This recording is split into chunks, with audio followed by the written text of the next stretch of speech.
Hello everyone, this is Seven here, and welcome to the review of the high-grade Gundam Geminass 2 from Dragon Momoko. Now, this particular model kit is one I really wasn't planning on getting, because really, life is boring without building a model kit sometimes. You're gonna be building a lot of model kits someday, and building a lot of kits can be monotonous, so you kinda have to swap back and forth between different kinds of scales and model kits. So instead of swapping scale scale by scale and paying a bit higher than the usual price from somewhere else to somewhere else, I just resorted to buying something else. I'll put a TLDR up there. I think no one got that. TLDR, building model kits can get boring, so you just resort to something else. And the Gundam Geminass 2 is definitely something else. Since after building this kit, I can certainly say that it actually was worth the cash I paid for it. Even though that's not the exact model kit I actually wanted. Anyway, the model kit is from the unit itself came from the New Mobile Report Gundam Wing G unit, which is a spin-off manga that stars this specific model kit. Or not necessarily the model kit, it's more like the unit. Now this unit is in dark colors instead of the Unit 1, where it has the traditional Gundam colors. All it retained from the Gundam Geminass 1 really was the yellow parts on the chest and the parts on the back and the eyes. And probably the yellow part here, I guess. So the detail on here is actually much better than that of the H1 Razor, and actually much more posable. But we'll get to the articulation later. We still have to cover the accessories. So for now, let's just talk about detail. Detail is actually pretty simple, like every other high grade, except for the fact that this high grade is from Dragon Momoko, and this high grade is much more detailed than the regular units, or much more detailed than the H1 and the other models I have right now. So what I did was I did a bit of panel lining on both sides, although on this side here, on the right arm, you can notice that the panel line is much thicker there because I didn't actually clean it. But in this one I actually cleaned it, so the panel line is much less visible from there. And the face, I don't know what went wrong there, really. The stickers just really won't stick. Although the stickers that did stick were the ones on the chest, the ones on the eyes, the ones on the unicorn type head camera, those cat ears on the back, and the camera on the back. It didn't really stick, so I didn't really force it. Anyway, I did panel line most of it, although I didn't panel line a lot of the parts on the dark violet parts, I guess. Not really sure. I'm guessing about dark blue violet, maybe. So for colors, we only have dark blue violet, light violet, kind of a violet tint, although it's much lighter than the other shades, and a gray right here, and some green, some yellow, or specifically gold, then yellow, then some gray. And then as for how the build went, very similar to the H1. I said in the Gundam H1 Razor review that both of these models actually utilize the same frame, so it's kind of obvious why. Actually, I don't think they're gonna use. I don't think they reused it in the Gundam Age. Actually, not the Age. It's where the frame started coming from anyway. I didn't think they reused the Gundam H1 frame for the Gerbera Tetra that they have. I don't know, still haven't tried it, but I will get it sometime soon.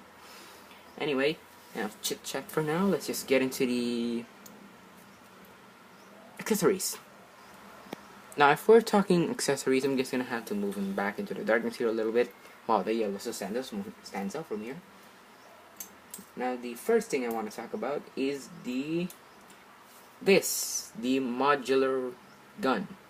Now, this little piece is actually where everything starts and where everything ends. So we're gonna start off with the simplest one, the beam rifle. So for the beam rifle, you get one part, and then you get this part. Just put those two together like that. Then you get the ammo clip. You attach it like that. Then there are actually two parts here for. Then we put on that part. Then you get this small handle. You slide it in.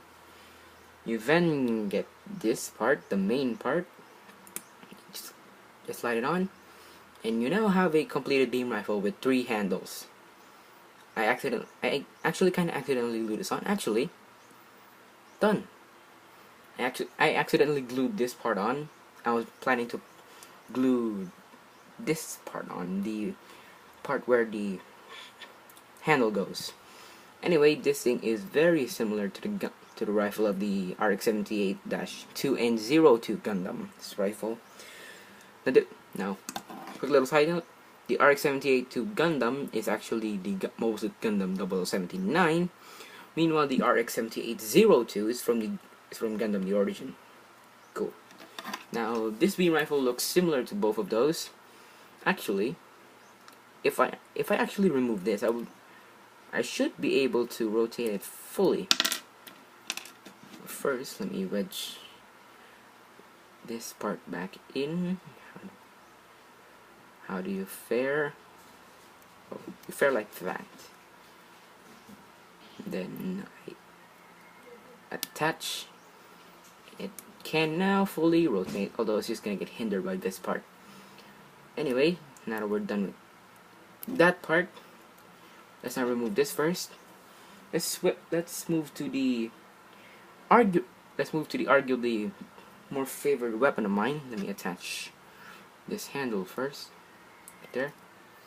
This is the machine gun and mini bazooka attachment.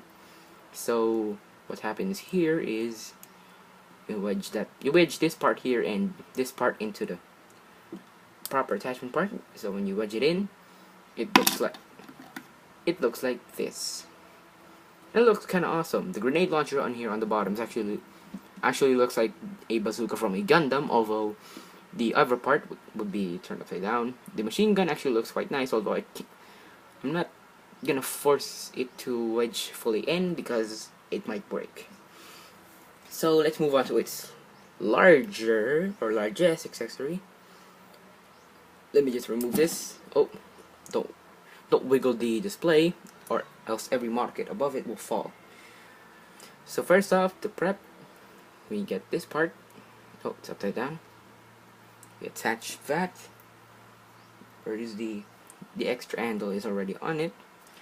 But first, we take this long barrel, slide down this part.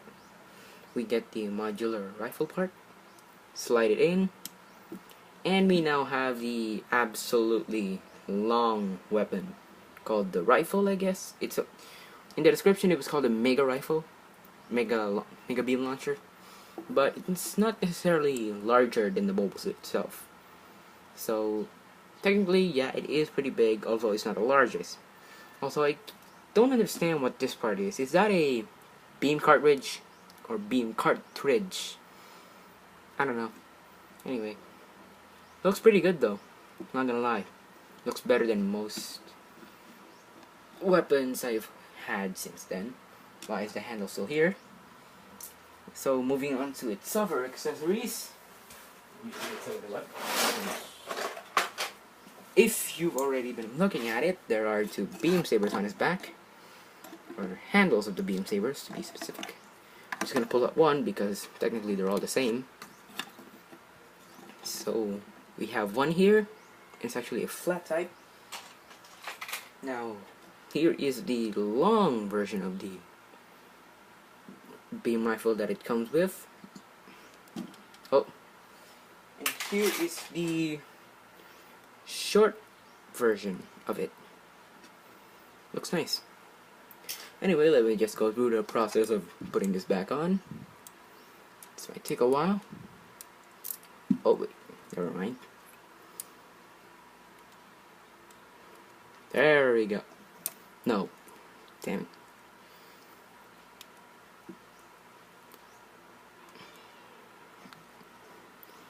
Attach. There we go. God, I thought the video was gonna just be me attaching that beam saber to the back. It would have been easier for me to remove it, but it would have been much harder to actually remove it. Anyways, after all of that, let's move on to the articulation, which is by far the best point of the Gundam Geminass 2, so far anyway. So the head, as usual, is on a ball joint. It can look left and right. It can look up, far, down not that far. It can rotate 360 completely, no hindrance. The shoulder armor can move up and down. The arm itself can move up that far. The arm is actually on a ball joint there, but the only thing that really moves is the joint inside. Like I said, it took inspiration from the H-frame. Double jointed elbow, although not really double jointed since the armor design is so similar, or the armor design is front back, so you're not going to be able to move it all that much. And a ball joint at the wrist, as usual.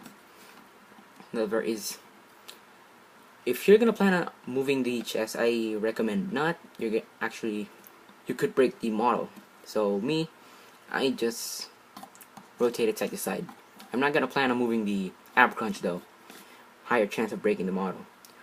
This is the part that actually annoys me. I can't split the front skirts. The front skirts are on the single bar, just like the Build Gundam Mark II, so I cannot split them at all.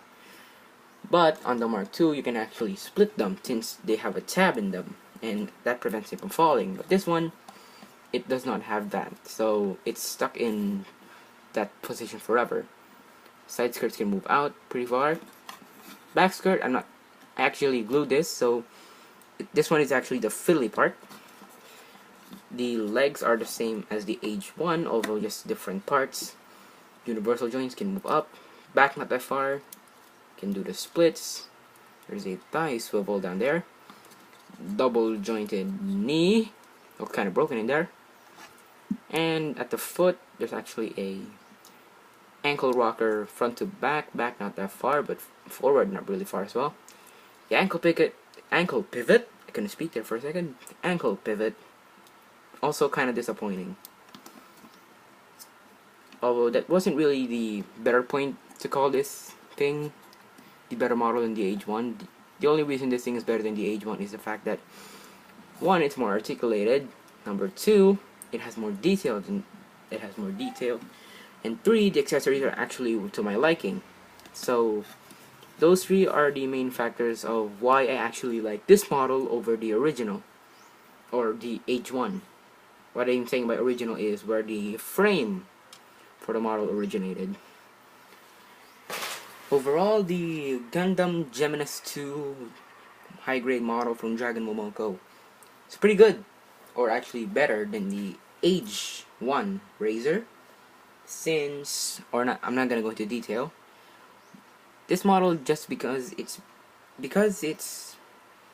released earlier, it made it actually. Since the model was released later than the Gundam H1, Dragon Momoko actually made some improvements. So, thanks to those improvements, the Gundam Geminass 2 and the Gundam Geminass 1, as from some reviews I've heard, it was actually just the same. They were comparable after all. So,